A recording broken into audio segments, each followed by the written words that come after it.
cakes. Yum. Print out the handout so you have your pattern pieces, and cut the pieces out of thin cardboard. Cereal box or other packaging works great. You need to tape it all together so it looks like a cake slice. Once you've got it assembled, go down the seams with a piece of tape so that there's no gaps or holes for anything else to sneak in.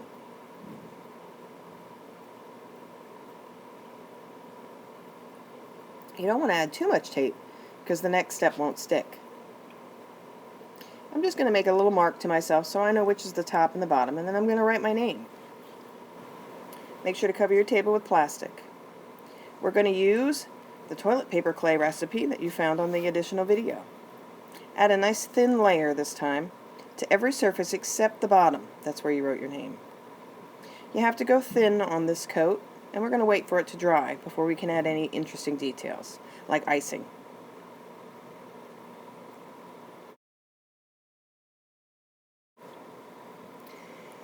Now we're going to add layer number 2, trying to cover up all the little imperfections that are still left behind.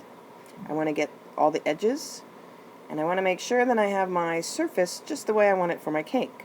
So if I have a nice thick icing, if I want to make a second layer of cake in the center, or if I want to add any fruit or whipped cream details to the top. Let that dry again. Last up is my favorite step. Let's make it look like a realistic piece of cake. We're going to have a yellow cake with some purple icing and whipped cream on the top. Make sure to cover your surface, your working area, with some kind of newspaper or paper. Here I have purple paper in my background.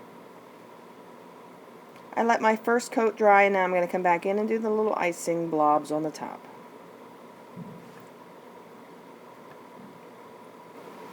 And here's my finished cake. Wayne Thiebaud would be proud. It looks almost good enough to eat. But don't. It's made out of paper.